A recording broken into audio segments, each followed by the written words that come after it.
"I told you this was private property," the HOA president screeched, pointing at my small fishing boat like it was a torpedo.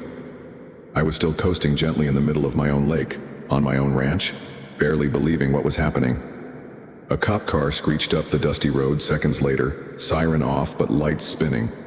I was mid-cast, holding my fishing rod in one hand and a can of root beer in the other.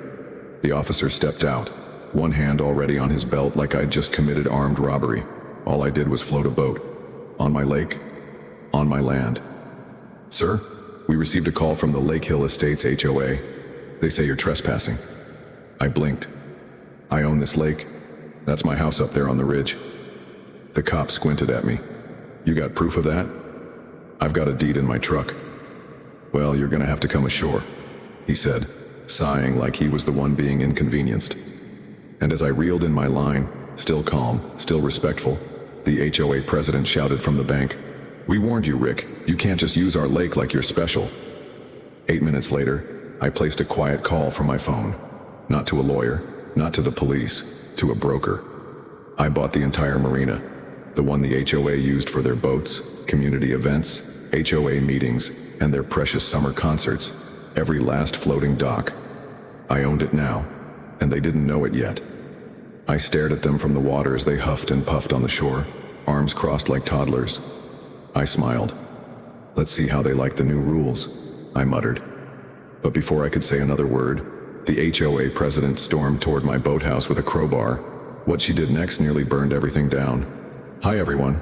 Where are you watching this from? Drop your city in the comments. I'd love to know where my ranch friends are. Let me tell you how this crazy war with the HOA all started.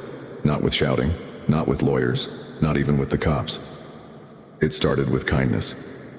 My name's Rick Dawson. I'm 52, a retired oil engineer, and I live on a 48-acre ranch just outside a little town called Winslow Bend, Arizona. I bought the ranch 2 years ago when I finally said goodbye to the city chaos. I just wanted peace. A couple of cows, some goats, my dog Tex, and my late brother's fishing boat. My ranch has a natural spring-fed lake. It's small but clean, surrounded by willow trees and rocky ledges. When I bought the land, the lake came with it. All documented, all legal. But what I didn't know back then was that the nearby neighborhood, Lake Hill Estates, had been using the lake for years before I bought it. Unbeknownst to me, their little HOA had been unofficially treating the lake like a community pool. They even built a floating dock on the east bank, on my side, without ever owning the land. Now here's where things get tricky. They used to have some handshake agreement with the old owner, Mr. Cole, sweet guy. But he was in his 80s and didn't care who swam in the water. But he passed away and I bought the land from his daughter at full price. I tried to keep things friendly at first. 3 days after I moved in, I baked cookies. Yes, I bake. And I walked into the HOA office just to say hello and introduce myself. That's when I met her, Margaret Pierce, HOA president. Tall, sharp bob haircut. Wore pearl earrings like she was hosting the Oscars. And the attitude? Like she personally built the neighborhood with her bare hands. She barely looked at my cookies. "I hope you're planning to maintain the shoreline," she said. "It's been a mess since Mr. Cole stopped caring." "I'll do my best," I said kindly. "It's a ranch lake, so I might use it for fishing, maybe even teach some kids down the road how to cast." "Fishing?" she interrupted, horrified. "There's no fishing allowed on HOA property." I tilted my head. "Ma'am, it's not HOA property. That lake's on my ranch. I just wanted to be neighborly." Her smile froze. "Well, we'll see about that." I should have walked away then. But I didn't. Over the next few weeks, little things started happening. My sign saying private property disappeared. A group of teenagers jumped off my dock and ran when I approached. A man from the HOA showed up with a permit to prune a tree on my land. I stayed calm. I mailed a letter to the HOA with copies of my deed and surveyor map. No reply.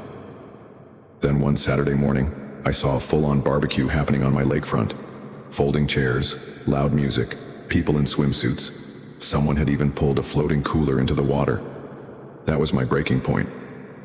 I politely asked them to leave. Margaret showed up 20 minutes later, arms crossed. "This lake has always belonged to the community," she said. "You're ruining a decades-old tradition." "And I bought it fair and square," I replied. "Look, I'm not trying to be mean, but I can't be liable if someone drowns here. You guys didn't even ask permission." Her eyes narrowed. The next morning I woke up to find my boathouse vandalized. Fishing poles broken, my brother's old tackle box smashed, the words HO property spray painted across the side. I filed a police report, but there were no witnesses, no cameras, so I installed some. 2 weeks later, I took my first real boat ride. Just me, Tex the dog, and the sunrise. I floated right across the middle of the lake, my fishing rod in hand, camera strapped to my chest in case anything happened. I didn't have to wait long. Margaret was at the edge of the water within minutes, her face red, waving her phone, and that's when she called the cops. That call sparked what would become the most expensive mistake of her life. But it wasn't over yet. 8 minutes later, the officer showed up. He questioned me. I kept my cool, and I made my quiet call to my friend Greg, a real estate broker in town. I asked one thing: find out who owns the marina and the land it sits on. The answer? A company that had been looking to sell for months. They were tired of dealing with the HOA's constant demands and rule changes. They wanted out. The HOA had been renting that marina land and their lease was up for renewal. I made an offer that same day. Cash, fast track. I owned it by sundown. I didn't say a word to anyone. I waited. But Margaret couldn't. The next morning she came back, not with another phone call but with a crowbar in hand, storming toward my boathouse. And what she did next made me run full speed down the dock. Because Tex was inside, and she wasn't stopping. I dropped my fishing rod and sprinted from the edge of the dock, my boots pounding against the wooden boards. "Tex!" I shouted. The old boathouse door creaked as Margaret jammed the crowbar between the frame and the latch. Tex barked from inside, sharp, panicked yelps, the kind he only let out when something was really wrong. "Get away from there!" I yelled. But Margaret didn't stop. With one hard yank, the door cracked open. She stepped inside with her back to me just as I reached the threshold, her crowbar raised. "Tex!" I dove forward, shoving the door wide. Tex darted between her legs, whimpering as he jumped into my arms. "What the heck are you doing?" I shouted, my voice echoing off the metal walls. She spun around, breathing hard, her hair wild now, not the perfect bob I remembered. "This is our boathouse," she screamed. "You can't block access to Lake Hill amenities." I stared at her in disbelief. "There are security cameras in here, Margaret. You just broke into my property. You think you can buy a lake and bully us all out?" she snapped. "We've had this for generations." I took a slow breath, Tex trembling in my arms. "You're trespassing. You vandalized my dock. You broke into my boathouse. And you're threatening my dog. I should call the cops." "You should call the cops," she said with a cruel smile. "Let's see if they care about one cranky old rancher or an HOA with legal representation." That was it. I didn't say another word. I just turned, locked Tex back in the house, and drove straight into town. Now I wasn't just mad. I was ready. But I wasn't going to fight fire with fire. I was going to fight it with paperwork, with land, with power they didn't even know I had. You see, when I bought the marina the night before, I didn't just get some wooden planks and a shed. I got control over the only public access the HOA had to the lake. Without that marina, their boats had nowhere to launch. Their events had nowhere to set up. And the lease they had before, it expired 2 weeks ago. They hadn't paid a cent since. Greg handed me the contract at the county records office that day. "All signed and sealed, Rick," he said. "The entire shoreline, 40 yards from the waterline, is yours now. That includes the walkway, the gravel road, even the picnic tables." "What about their 4th of July party?" I asked. Greg chuckled. "They're gonna need your permission for that now." I smiled, but I still didn't say anything to them. Not yet. Instead, I hired a crew and installed a new metal gate across the old marina entrance. I added private security signs. I even painted the entire floating dock bright red, with the words "private property" in 3-foot letters. It took less than 2 hours before the HOA board members started showing up. First was Carl, their treasurer, then Sandy, the secretary, then Margaret, pacing like a tiger behind the gate. She rattled it hard, shouting, "You can't do this!" I stayed quiet behind my sunglasses, sipping a lemonade and watching from a bench like I was just enjoying the weather. She pointed at me. "You're going to regret this, Rick Dawson." "No, Margaret," I said. "You are." That night I sent them a formal cease and desist letter through my attorney, outlining all the property violations, the trespassing incidents, and the damages. We attached the security footage, every minute of her break-in. It was enough for a restraining order, but I still held off because I had a better plan. The very next week, Lake Hill Estates sent out their HOA newsletter, all cheery and fake. Join us for our annual lakefront BBQ this Saturday. Same time, same place. That same place was now mine. I waited. Saturday arrived. People in polos and cargo shorts started pouring in with fold-out chairs and coolers, music thumping, kids running down the gravel path. And then they hit the gate, the new red one. And standing in front of it, a private security guard I'd hired. Big guy, polite, firm. "Sorry folks," he said. "This is private property now. You'll need written permission to enter." Margaret nearly combusted on the spot. "This is our land," she roared. "You can't block an HOA-sanctioned event." But she had no paperwork, and I had all of it. I watched from across the lake, sitting in my boat again, Tex curled beside me. This time I had speakers mounted to the dock. I clicked the remote and my voice rang out, loud and clear. "Good afternoon, Lake Hill. This marina is now under new ownership. Please refer to county records if you have any questions. You may also contact your HOA board for a refund." Of nothing. Gasps and stunned silence followed. Then murmurs, then shouting. One family turned and walked away. Then another. And another. That night, my inbox was full. Emails from residents asking if they could speak privately, offering to pay for lake access, apologizing for how Margaret had acted. One said, "She never told us the lake was privately owned. We're so sorry. My kids loved swimming there." Another, "We thought you were the bad guy. Turns out, she just didn't want to lose her power." I didn't reply yet, because I wanted to do one thing first. The next morning I drove into town again, this time to the city council office. Turns out HOA charters are a fragile thing when you build your community on land you don't actually own. And the charter for Lake Hill's lake access privileges? It was conditional, bound entirely to their use of the marina, which they no longer had. So, I filed a petition to revoke their charter, permanently. And while that process began quietly behind the scenes, Margaret had her own surprise in store. Because the next day, I woke up to a pile of dead fish dumped on my lawn, with a note stapled to the boathouse door. "This ain't over, ranch boy." And I knew exactly who sent it. But I also knew something she didn't. The security camera now had night vision. At exactly 2:43 a.m., the camera caught her, headlamp on, hoodie pulled tight, dragging 2 black trash bags filled with rotting fish from the back of her Lexus SUV. Yes, a Lexus, like some cartoon villain sneaking around under the moonlight. She wasn't even careful. She looked straight into the lens twice. I didn't need to enhance the image or zoom in. It was Margaret, the HOA president, caught red-handed in high definition, dumping decaying fish across my front lawn like she was performing some swampy exorcism. And just before she drove off, she stuck a metal stake in the ground. Attached to it was a red sign that read, "HOA strong, we're not backing down." I stood on my porch the next morning, arms folded, Tex at my side, staring at the mess. The stench was unbearable. But you know what I felt? Not anger, not even surprise, just pity. Because this was a woman whose entire identity had been built on control. She controlled neighborhood fences. She controlled trash can placement. She controlled the height of flower beds and how long you could park your car in your own driveway. And now? I'd removed the crown from her head, and she was unraveling fast. I didn't call the cops that morning. Instead, I called Officer Rhodes, the same officer who showed up the day she called 911 on me.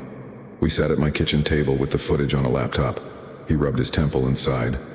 "You sure you want to press charges?" "Not yet," I said. "I want to give her one last chance, one public chance."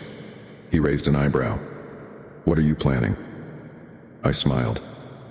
"A lakefront town meeting."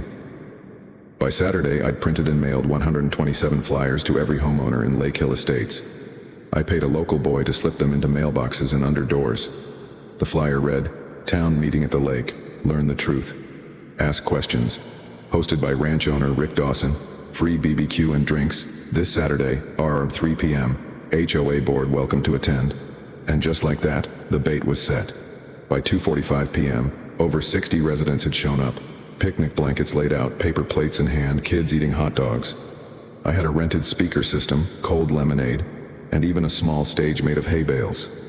At 3:00 p.m. sharp, I walked up with a microphone and said, "Folks, I appreciate you all coming. My name's Rick Dawson.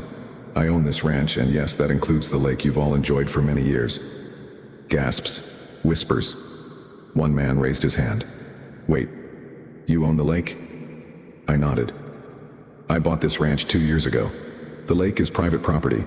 I've tried being neighborly, but some people, I didn't name her, haven't respected the boundary. So today, I want to set the record straight and answer any questions you have." I spent the next 10 minutes calmly explaining the land ownership. I showed copies of the deed, photos of the old property lines, even a map from the county assessor's website. I played audio of Margaret telling me I couldn't fish. I showed the video of her calling the cops, and then, finally, I played the security footage from 2:43 a.m. The room fell silent. Her face was unmistakable. The trash bags, the fish, the sign, the note, everything. Margaret was sitting near the back, arms crossed, her face pale as flour. Then a woman stood up, a neighbor I'd never met. "Margaret," she said, voice trembling, "you told us this man was lying, that he forged those documents. You told us he was trying to take the lake from us." Another voice, "You said the marina belonged to Lake Hill." Someone else shouted, "You made us vote to spend HOA funds on a lawsuit." Margaret stood up. "He tricked us all. He's lying. That footage could be fake." I stepped forward. "Ma'am, the police already have the original footage. You can deny it here or in court." Her mouth opened, then closed. She turned and stormed off, pushing through the crowd. No one followed her. The next morning I found a letter taped to my front gate. Handwritten. Sloppy. "Rick, I'm sorry. I let this get out of hand. I just didn't want to lose what little power I had. I don't expect forgiveness. But I do hope this ends here. Margaret." And for a second I considered letting it go. But I remembered something. That dog, that tackle box, that spray paint, those fish. She hadn't stopped because she learned a lesson. She stopped because she got caught. So I made one more call to my lawyer. He filed a formal complaint with the city council, citing vandalism, harassment, and fraudulent HOA practices under Margaret's leadership. I attached the footage, emails from neighbors, and the petition to revoke the HOA's marina privileges. 3 days later, the city sent Lake Hill a letter, effective immediately. The HOA's charter access to the marina and the lake was suspended pending further investigation. That meant no more HOA lake events, no more HOA fundraisers, and no more HOA anything, unless they got my written consent. But I still wasn't done, because while Margaret licked her wounds, the rest of the HOA board began to panic. They'd just lost their queen, and now they were trying to crawl their way back to power. That's when Carl, the HOA treasurer, made his move. And he made it with fire, because 2 days later, the dock burst into flames. The smell of burning wood hit me before I saw the flames. It was early, barely 6:15 a.m., when Tech started barking like a siren beside my bed. I scrambled up, still half asleep, and glanced out the window toward the lake. Smoke. Thick, black, ugly smoke curling up over the trees like a signal flare. I threw on my boots, no shirt, no hat, just panic, and bolted out the front door. The red-painted dock, the one I had spent days restoring and marking as private. It was on fire. Not just a little fire. I'm talking full-on blaze. Flames dancing off the surface of the lake, eating away the boards, cracking under the heat. The security sign had melted, twisted like a ghost in the wind. I grabbed the fire extinguisher from my truck and sprinted down the slope. By the time I reached the shoreline, half the dock was gone. The floating barrels had already popped from the heat. Some debris drifted toward the far bank. I sprayed what I could, but it was too late. The damage was done. The fire department came an hour later. They said the fire started intentionally. No lightning, no electrical issue. It was arson. And just like that, the lake became a crime scene. That evening, Officer Rhodes came by again. "We found gasoline residue on the wood," he told me, tapping his notepad. "Somebody poured accelerant across the dock planks and lit it up from the far end." I nodded. "Any fingerprints?" He glanced up. We did get a partial from a piece of broken glass. You got cameras on that part of the lake? I shook my head. Not that angle. He sighed. I'll keep you posted. But Rick, you should know something. Someone from the HOA made a complaint this morning. They say you burned it yourself for attention. I froze. Who? He looked at me carefully. Carl Masters, the treasurer. I nearly laughed. Of course. Carl had always been the quiet one in the HOA. Bald, late 40s, always wore sweater vests even when it was 90 degrees out. Margaret's little shadow. But ever since the town meeting exposed her, he'd been whispering around the neighborhood, trying to save what little clout the HOA still had. And now he was blaming me for the fire? Do I look like someone who'd torch his own dock? I asked, gesturing toward the blackened remains. That was my brother's fishing platform. He built it before he passed. I just finished repainting it 2 weeks ago. Rhodes gave a slow nod. I believe you, but Carl's pushing hard. That night I watched the footage from my other cameras again, just in case. And sure enough, at 3:12 a.m., a figure in a hoodie walked along the west trail with a small red gas can. I paused the frame. Not Margaret, not a kid. It was Carl. His glasses glinted for a split second in the moonlight. Gotcha. I downloaded the footage and made 2 copies. One for the police, one for myself. Then I made a call. Not to Carl, not to the cops, but to every single Lake Hill resident who had emailed me after the BBQ. I invited them all to a second gathering. Same lake, same spot. But this time, no flyers, just word of mouth. I called it the real HOA meeting. The next day, the lakefront was packed again. This time I didn't set up a stage or a barbecue. I stood by the scorched dock, ashes still curling in the breeze, with a screen and a projector hooked to my laptop. Thanks for coming, I said simply. You all saw what happened. A murmur of agreement. Someone tried to destroy what I've built, what you all used to enjoy, this lake, this place. I clicked the mouse. The footage played, the gas can, the figure, the spark of flame at the far corner, then the glint of glasses, and a loud gasp from the crowd. Carl? Someone whispered. 2 women turned toward the back. Carl was standing behind the crowd, pale, sweating. His mouth hung open. That's not, he stammered. That's not real. He faked that. I stepped forward. This footage was sent directly to the Winslow County Sheriff's Office this morning, I said. They confirmed the timestamp, the location, and, after reviewing the partial fingerprint from the glass, your identity. Gasps again. One man from the back, Mr. Howard, the elderly guy with the walking cane, shouted, "You're a disgrace, Carl." Another woman pointed. "You could have killed someone." Carl turned and ran. Literally ran. Through the trees, like a cartoon villain who got caught monologuing too early. Later that evening he was arrested. Arson. Destruction of private property. False police report. It was on the local news by dinner time. HOA board member caught in dock fire scandal. I didn't celebrate. I just sat on my porch, sipping sweet tea, watching the sun go down over the lake.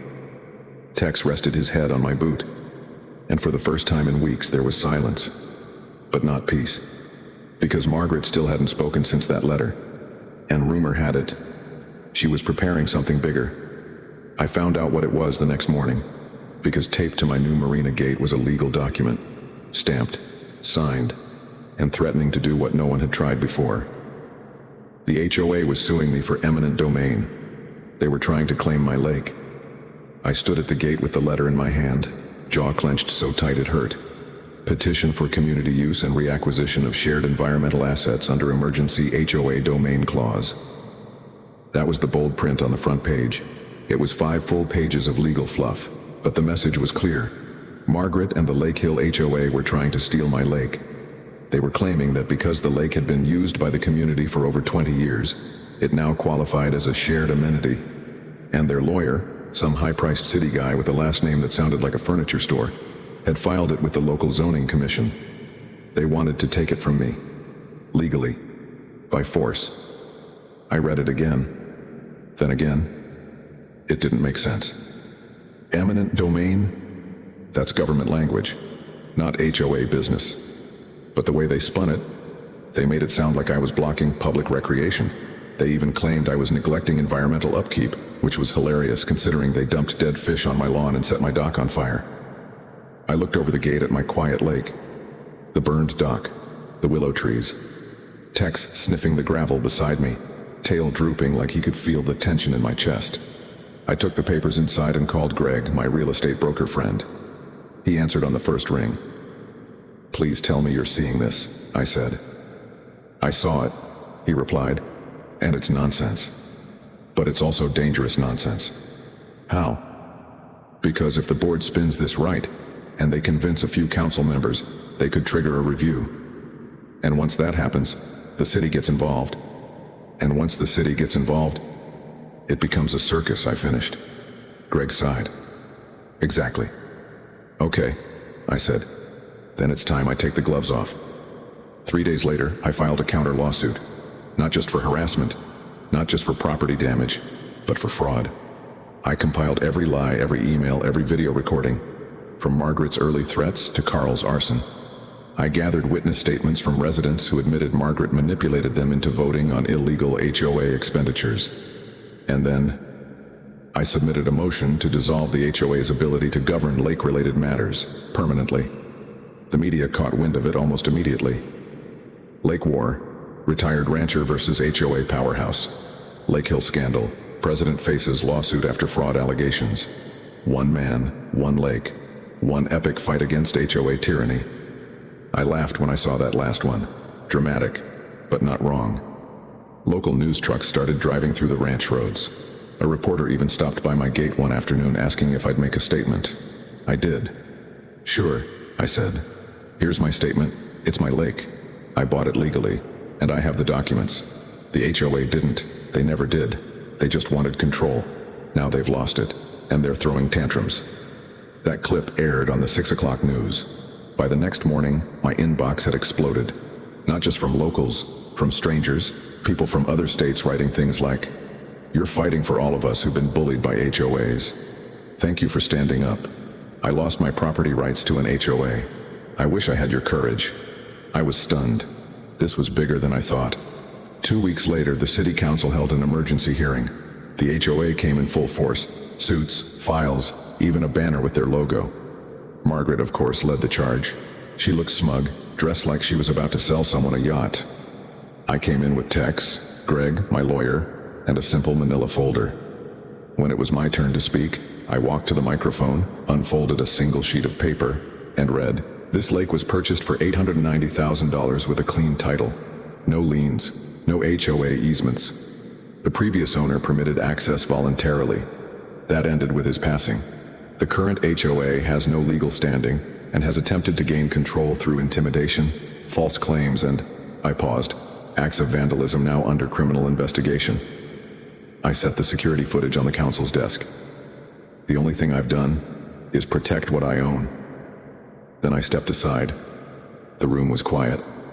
Margaret tried to argue. She waved papers, yelled about community legacy, and accused me of trying to dismantle the neighborhood spirit. But the council wasn't buying it.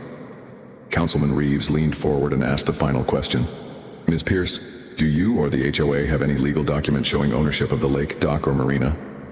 She stuttered, looked at her lawyer, then shook her head. "No, sir." That was it. The hearing ended. And 3 days later, I got a letter in the mail. The zoning board had ruled in my favor. HOA petition. Denied.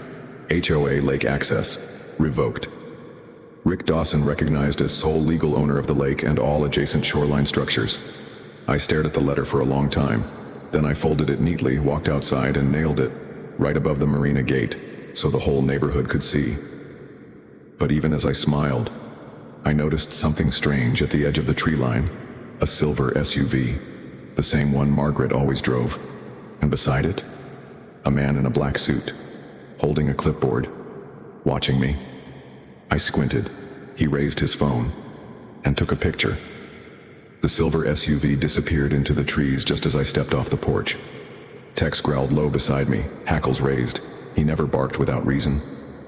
That black-suited man standing beside Margaret's vehicle hadn't said a word, hadn't even flinched, just snapped that one picture of me by the gate and vanished like smoke. I stood at the edge of the gravel path for a full minute, heart pounding. Who the heck was he? Not one of the HOA board members, not a cop, and definitely not a neighbor. Then I saw it, lying in the gravel where his shoe must have slipped. A business card. White, embossed, clean. It read, Everlyn Property Development Group. We build tomorrow's communities. Robert V. King, Regional Director. I stared at the name, then back at the path. Everlyn. That was no HOA lawyer. That was a land developer. I took the card inside and called Greg immediately. He answered on the second ring. Rick? Ever heard of Everlyn Property Development? There was a pause. Then, yeah, big fish. They buy up ranch land, turn it into high-end lake communities. Gates, golf carts, yoga lawns. Margaret was parked right next to one of their guys. Greg went quiet. Then he said something I hadn't considered. She's trying to sell the neighborhood. The next morning confirmed it. An anonymous tip landed in my inbox from someone claiming to be a former HOA board member. Attached was a PDF titled, Lake Hill Estates Redevelopment Proposal. And sure enough, right there on page 2 was a map. It had my lake in the center, my ranch land, highlighted in red. And around it, over 200 new homes, a floating restaurant, a community wellness center, and a giant marina on my shoreline. They even had a line item labeled, Negotiation with current ranch owner pending legal leverage. So that was her game. Margaret wasn't just trying to win, she was trying to sell me off. They thought if the lawsuit worked, I'd be forced into a corner, forced to sell or be surrounded. They'd overtake the lake one way or another. Well, too bad for them. I don't do cornered. That same day, I called a press conference at the lake. I'd never done anything like it before. Just me, Tex, a few folding chairs, and a portable mic setup. But word spread fast. Neighbors showed up, reporters came. Even the town mayor rolled in late with a folding stool and a soda.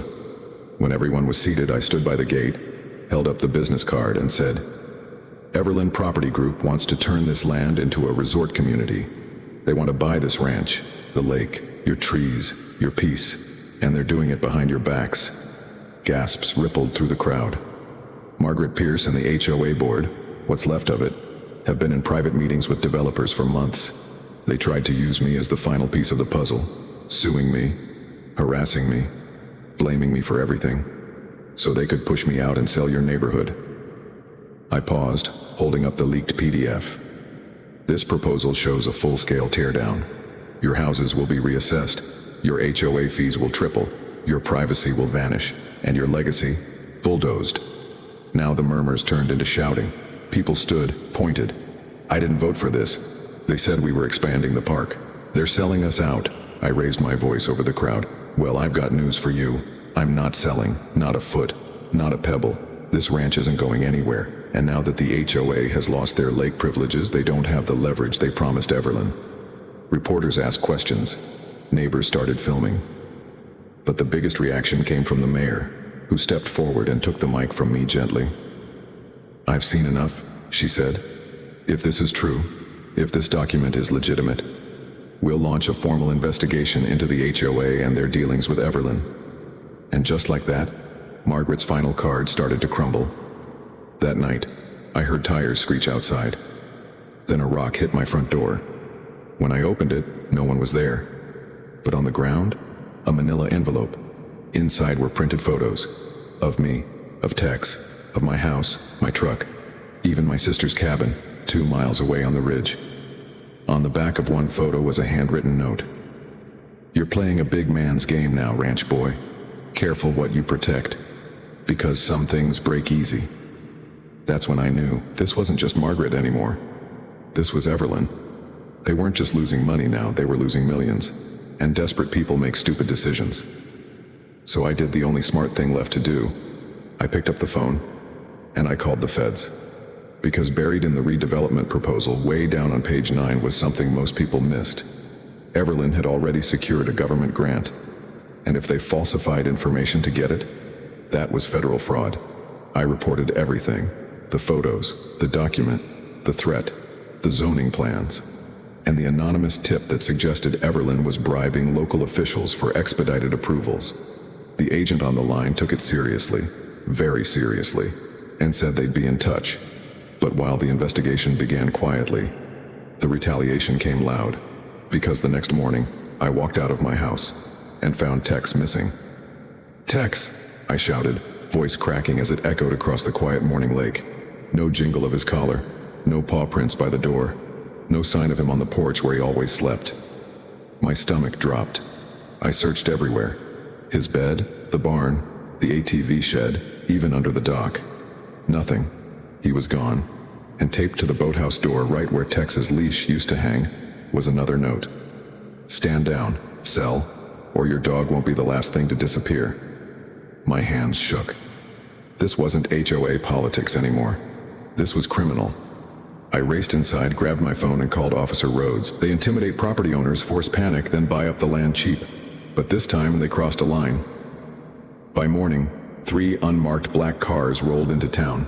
Everlynn's local office was raided, laptops seized, phones confiscated, and Margaret, she was arrested.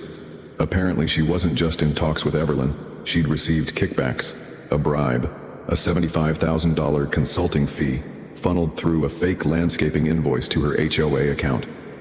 The town exploded with the news. Neighbors were shocked, some cried, some screamed. But the best part? That same morning, a call came through. A gas station manager 2 towns over had spotted Tex, tied behind a dumpster, hungry, but alive. A little boy had recognized him from the TV reports and called it in. I broke every speed limit on the highway getting there. When I arrived and opened my truck door, Tex barked once, wagged his tail, and jumped straight into my arms. I cried like a baby, and I didn't care who saw. The fallout came fast and loud. Everlynn's stock tanked after national news ran the story. Land developer caught in fraud and dog-napping scandal. Retired rancher defeats corrupt HOA and billion-dollar firm. America's favorite ranch dog returns home. Yeah, they even made Tex a Twitter account. Back in Winslow Bend, the HOA was officially dissolved by town order. Their funds were frozen, their board removed, and in a twist no one expected, I was offered the opportunity to purchase the entire Lake Hill Estates Marina area for pennies on the dollar. I bought it, then bulldozed every fake HOA sign from the shoreline, and in its place, I opened the Winslow Lake Community Dock, free to the public. No HOA strings, no rules about barbecue smoke or plastic flamingos, just families, fishing, and freedom. On opening day, over 300 residents came down.